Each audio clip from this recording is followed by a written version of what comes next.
Alipur jail में रहते हुए जवाहरलाल नेहरू का स्वास्थ्य खराब हो चला था। उनका वजन घटने लगा था। तब उन्हें वहां से हटाने का निश्चय किया गया। इस तरह एक बार फिर वो देहरादून जेल पहुंच गए।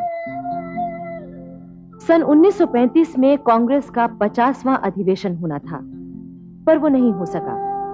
वर्ष के आरंभ से ही कांग्रेस के सदस्य विधानमंडलों के चुनाव लड़ने में व्यस्त हो गए थे। सरकार ने कांग्रेस से पाबंदी उठा ली थी। चुनावों में कांग्रेस की भारी विजय हुई। पंजाब को छोड़कर सभी प्रांतों में कांग्रेस ने अपनी लोकप्रियता सिद्ध कर दी। इस बीच 4 सितंबर 1935 को जवाहरलाल नेहरू को रिहा कर दिया गया। उनकी पत्नी कमला नेहरू का इलाज उस समय यूरोप में हो रहा था, इसलिए वो सीधे यूरोप चले गए। 28 दिसंबर 1935 को बंबई में कांग्रेस का स्वर्ण जयंती कार्यक्रम आयोजित किया गया। सूर्योदय के साथ ही प्रभात फेरियां निकली। फिर 8 बजे झंडारोहण कार्यक्रम हुआ। स्वर्ण जयंती कार्यक्रम की सभा बंबई के उसी हॉल में आयोजित की गई थी जहां सन 1885 में इसका पहला अधिवेशन हुआ था। अध्यक्ष पद से बोलते हुए डॉक्टर राजेंद्र प्रसाद ने कहा था, जनता की स्वतंत्रता इस कांग्रेस का निश्चित उद्देश्य था, लेकिन तब स्वतंत्रता परिभाषा रहित शब्द था।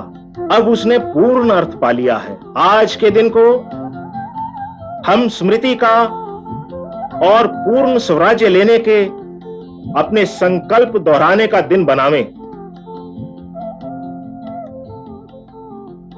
फिर सन 1936 में 12 से 14 अप्रैल तक कांग्रेस का 51वां अधिवेशन लखनऊ में आयोजित हुआ। इसकी अध्यक्षता जवाहरलाल नेहरू ने की थी। नेहरू जी ने इस अवसर पर बड़ी महत्वपूर्ण बात कही। मैं इस संबंध में निश्चित हूं कि संसार की तथा भारत की समस्याओं का समाधान केवल समाजवाद से ही हो सकता है। समाजवाद के मामले में हालांकि गांधी जी, नेहरू और जयप्रकाश नारायण में मतभेद था, फिर भी नेहरू जी और जयप्रकाश नारायण एक दूसरे के काफी निकट थे। जयप्रकाश नारायण अपने राजनीतिक जीवन के आरंभ से ही गांधी जी से प्रभावित थे। कांग्रेस के एक कर्मठ कार्यकर्ता के रूप में उन्होंने गांधी जी के आदर्शों को जीवन में उतारा था। जब कांग्रेस में समाजवादी विचारधारा का जन्म हुआ तो जयप्रकाश नारायण उसके समर्थक बने। उनके अंदर पहले से ही समाजवादी चिंतन चल रहा था। आचार्य नरेंद्र देव के संपर्क में आने पर उनके इन विचारों को अधिक अभिव्यक्ति मिली। बिहार में जब आचार्य नरेंद्र देव की अध्यक्षता में समाजवादी सोशलिस्ट पार्टी का गठन कांग्रेस के अंदर ही हुआ तो जयप्रकाश उस समय प्रमुख विचारकों में से थे। उन्हें इस पार्टी का संगठन मंत्री बनाया गया था। संगठन मंत्री के रूप में जयप्रकाश नारायण ने पूरे देश का दौरा किया और सभी प्रमुख प्रांतों में पार्टी की शाखाएं स्थापित की। इसके बाद कांग्रेस समाजवादी दल का केंद्रीय कार्यालय बनारस में रखा गया। प्रधानमंत्री के रूप में जयप्रकाश नारायण ने आचार्य नरेंद्र देव के साथ इस पार्टी का सफलतापूर्वक संचालन शुरू किया। अप्रैल 1935 में लॉर्ड विलिंगडन का कार्यकाल समाप्त हुआ और उनकी जगह लॉर्ड लिनलिथ को भारत के वायसराय बनकर आए। लॉर्ड लिनलिथ को भारत से काफी परिचित थे। वो इससे पहले कृषि आयोग के अध्यक्ष बनकर आए थे और उन्होंने यहां की समस्याओं से परिचय प्राप्त किया था। इसी बीच इंडिया एक्ट 1935 लाया गया, जिसमें ब्रिटिश कालीन भारत को 11 प्रांतों में बांटा गया था। ये प्रांत थे मद्रास, बंबई, बंगाल, संयुक्त प्रांत, पंजाब, बिहार, मध्य प्रांत, असम, सरहदी प्रांत, उड़ीसा और सिंध। इस एक्ट के तहत ब्रिटिश सरकार ने भारत की स्वराज्य की मांग तो नहीं स्वीकार की थी, पर शासन व्यवस्था में भारतीयों की भागीदारी को स्वीकार किया गया था। किंतु इस एक्ट का सबसे आपत्तिजनक अंश सांप्रदायिक बंटवारा था। इसके फलस्वरूप मुस्लिम लीग को बढ़ावा मिला, जिसके नेता मोहम्मद अली जिन्ना थे।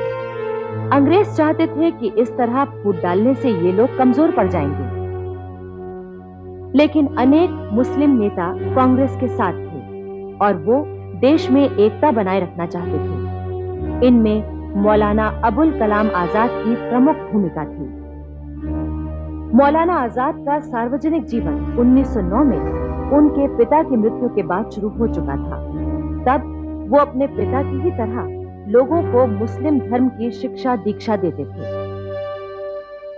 उसी दौरान मौलाना आजाद को लगा कि देश की राजनीतिक स्वाधीनता की लड़ाई में हिंदुस्तान के मुसलमानों को पूरा सहयोग देना चाहिए। इसके लिए जनमत तैयार करना चाहिए और इसके लिए एक पत्रिका का होना बहुत जरूरी है। इसी विचार से प्रेरित होकर उन्होंने जून 1912 में कलकत्ते से अल हिलाल पत्रिका का पहला अंक प्रकाशित किया। अल हिलाल बड़ी जल्दी लोकप्रिय हो गया और ब्रिटिश सरकार भी बेचैन हो उठी। सरकार ने 2000 रुपए की जमानत मांगी ताकि अल हिलाल की आवाज धीमी पड़ जाए, पर ऐसा नहीं हुआ। अल हिलाल ने जनसाधारण में एक नई क्रांतिकारी हलचल पैदा कर दी। आखिर सन 1915 में ब्रिटिश सरकार ने अल हिलाल छापेखाने पर कब्जा कर लिया और प्रकाशन बंद हो गया।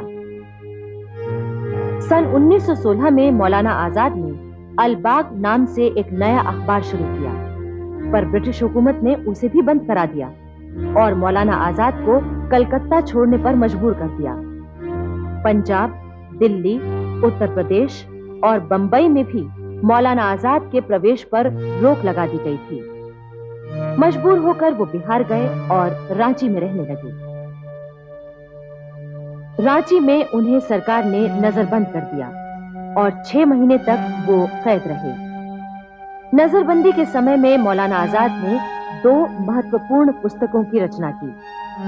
गुबारे खातिर में उन्होंने अपने जीवन के संस्मरण लिखे।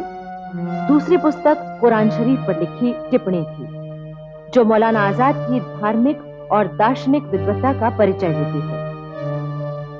सन 1920 में नजरबंदी से रिहा होने पर मौलाना आजाद कांग्रेस में आ गए। उन्होंने महात्मा गांधी के सत्याग्रह संदेश को देश के कोने कोने में पहुंचाया। मौलाना आजाद भाषण कला में इतने निपुण थे कि उसके फलस्वरूप देश के शहरों और गांवों की मुस्लिम जनता के दिल में आजादी के प्रति जबरदस्त चेतना पैदा हुई। सन 1921 में अन्य कांग्रेसी नेताओं के साथ मौलाना आजाद को भी गिरफ्तार किया गया।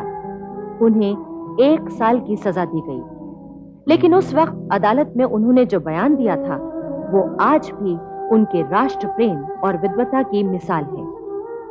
उन्होंने बयान के अंत में कहा था, मेरा यकीन है कि आजादी इंसान का खुदादाद हक है।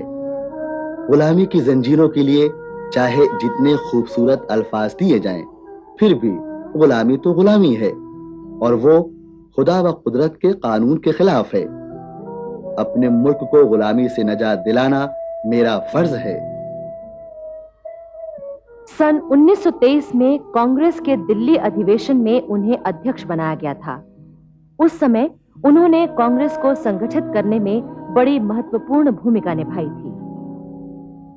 सन 1930 में कांग्रेस अध्यक्ष जवाहरलाल नेहरू की गिरफ्तारी पर मौलाना आजाद को अध्यक्ष नामजद किया गया, पर कुछ ही समय में उन्हें भी गिरफ्तार कर लिया गया था। मौलाना आजाद जहां गांधी जी के अनुयायी थे, वहीं उनकी राष्ट्रीयता खरे सोने की तरह जगमगाती थी।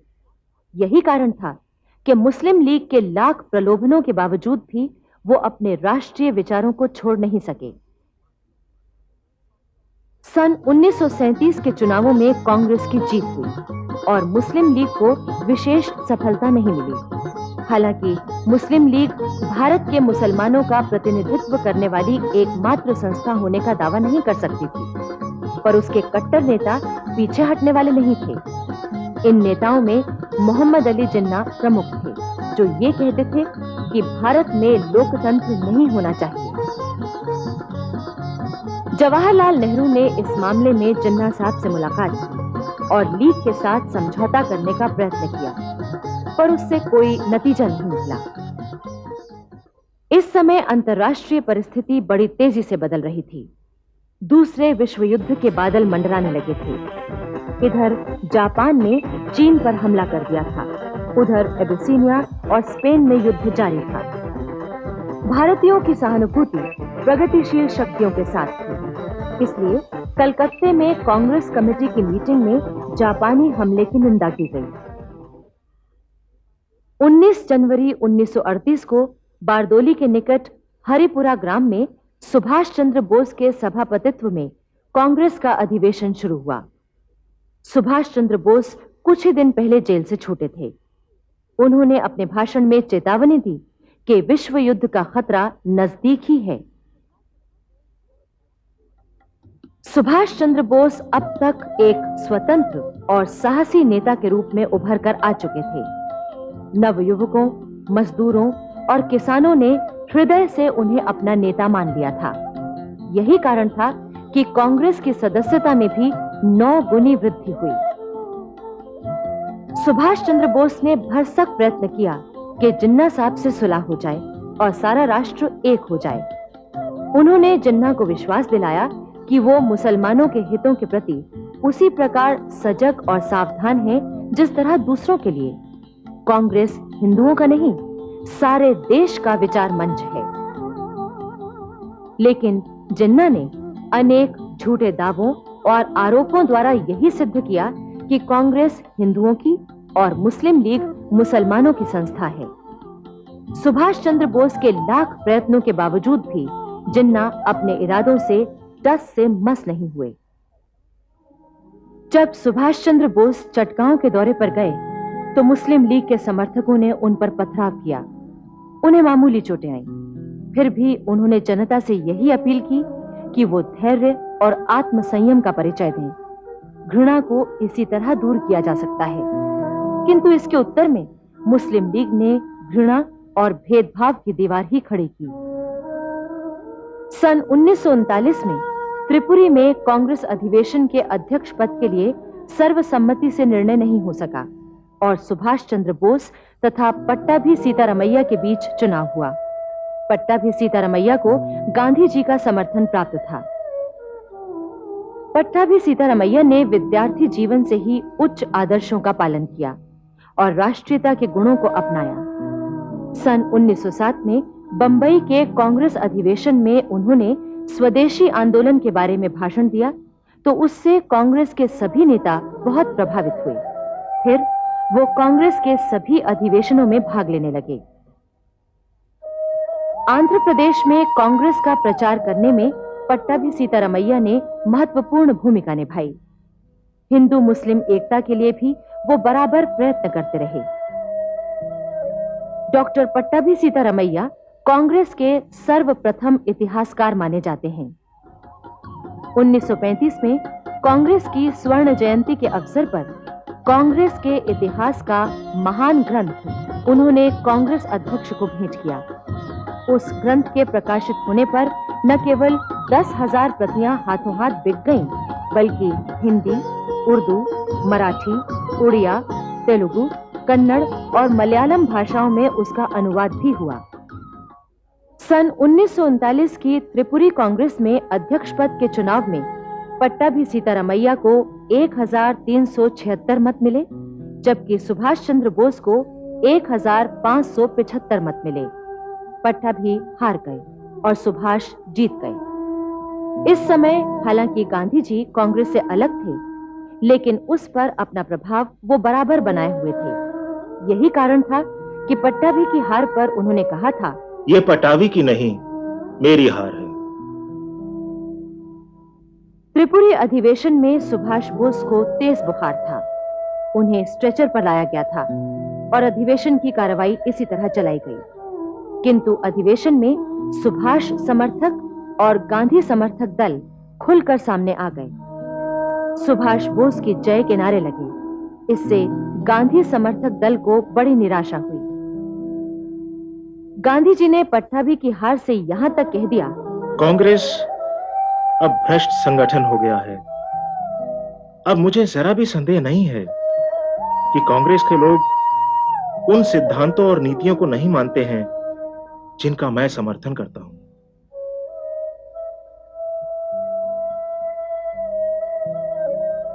कार्यकारिणी के 15 सदस्यों ने इस्तीफा दे दिया। सुभाष चंद्र बोस ने मतभेद दूर करने और स्थिति स्पष्ट करने के इरादे से गांधी, जवाहर, कृपलानी आदि अनेक नेताओं को पत्र लिखे, लेकिन उससे कोई लाभ नहीं हुआ। अंत में सुभाष चंद्र बोस ने अध्यक्ष पद से इस्तीफा दे दिया और कांग्रेस के अंदर ही एक नया दल बना लिया, फॉरवर्ड ब्लॉक। उन्होंने स्पष्ट कहा, फॉरवर्ड ब्लॉक गांधी जी के व्यक्तित्व और अहिंसात्मक असहयोग के सिद्धांत को पूरा सम्मान देता है, किंतु इसका यह अर्थ नहीं कि मौजूदा हाई कमांड कांग्रेस जनों को तानाशाही के तरीके से संचालित करें। इस प्रकार फॉरवर्ड ब्लॉक बड़ी तेजी से काम करने लगा, किंतु कांग्रेस में एक बार फिर टकराव की स्थितियां उत्पन्न हो गईं।